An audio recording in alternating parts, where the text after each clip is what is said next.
Let's go ahead and write that. X squared plus 1 minus x minus 4.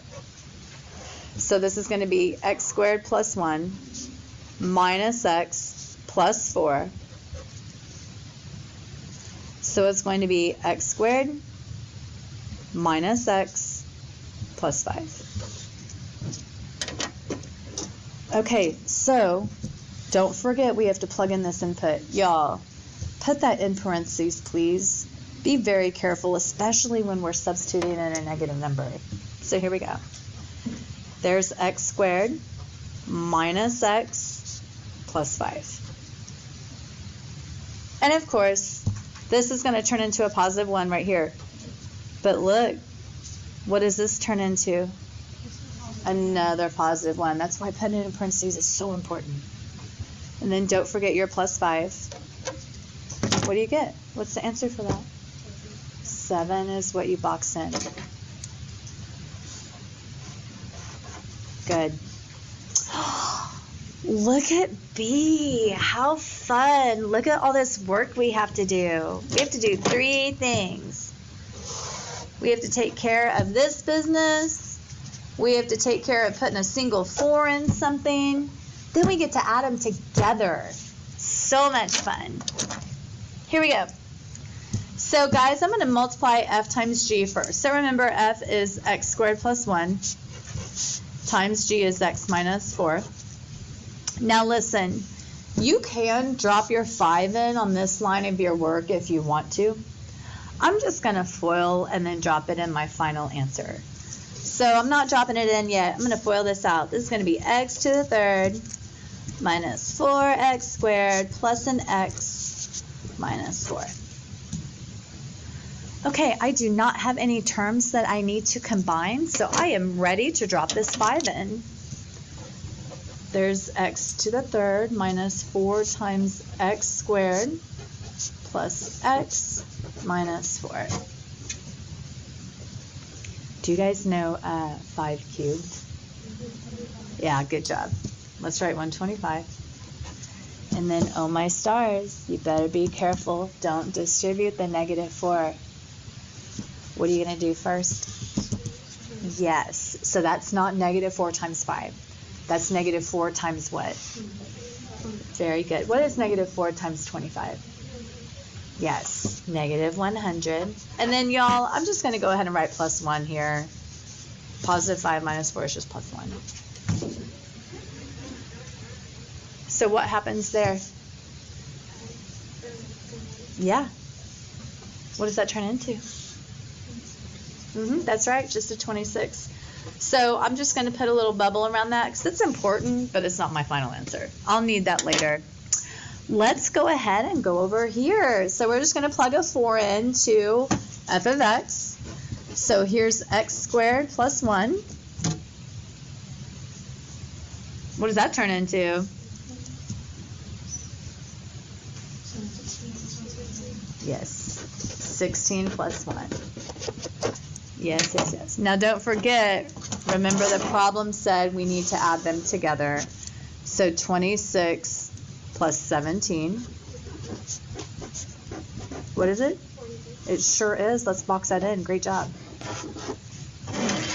That is correct. Okay. Let's keep moving here. This is so much fun, guys. I just have to save some of it for tomorrow. We're going to save this for tomorrow. But we are going to do so much more fun.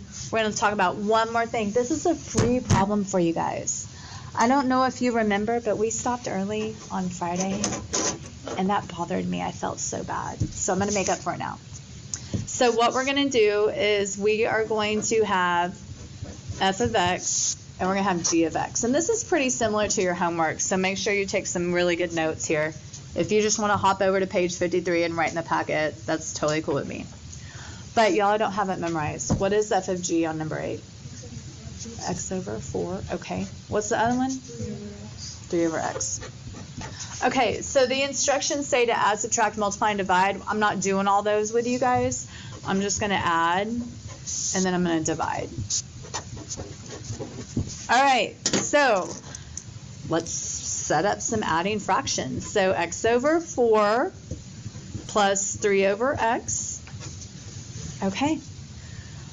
Before we begin, do you need to block out any numbers in the domain? What's going on with this? It can't be a 0. So I'm just going to make a little note to myself right here because I might have to add more to it later.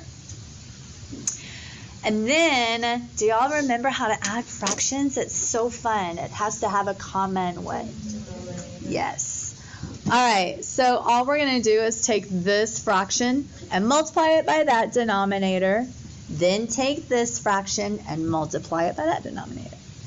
But remember, when you multiply, you have to do the top and the bottom. So we're going to multiply this by x over x.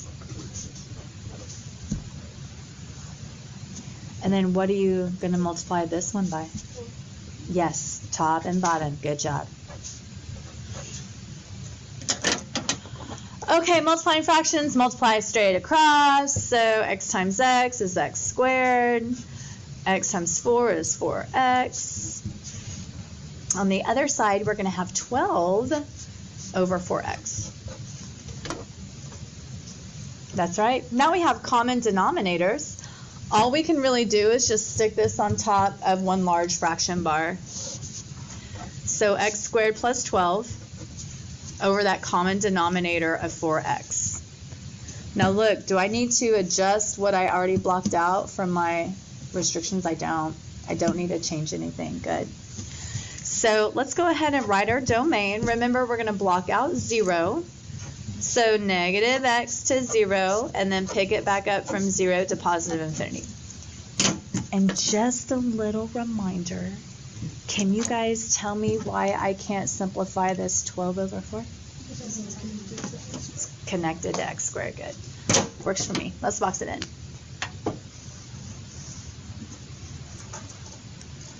Okay. Now we're going to divide. Dividing is so much more fun than adding. Here we go, guys. Here's what I'm not going to do, though. I'm not going to put this on top of a giant fraction bar with that underneath a giant fraction bar. I'm going to write it sideways like we did in elementary school. So I'm going to write x minus 4, then I'm going to draw the division symbol. Then I'm going to go ahead and write 3 over x. And then I'm going to talk about my domain.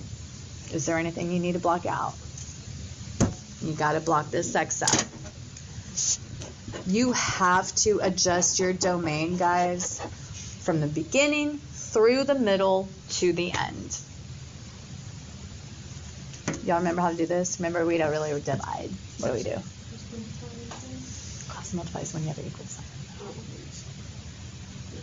Do you remember?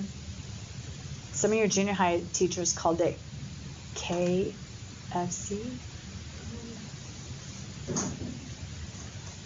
Or you multiply by the reciprocal. So always leave the first one alone. Just recopy it just how it is. And then we change this to, yeah, there we go. And then you flip this upside down. So write x over 3 this time. And then get in the habit of checking your domain. Y'all don't have to do anything because there's no x down there. But let's just multiply straight across. Just multiply straight across. So x times x is going to be x squared over what? What's at the bottom? Yeah, 12. And then write your fancy domain when you block out 0. And then, ooh, I almost forgot my in parentheses. And then that's going to be it for that problem. Do y'all have any questions?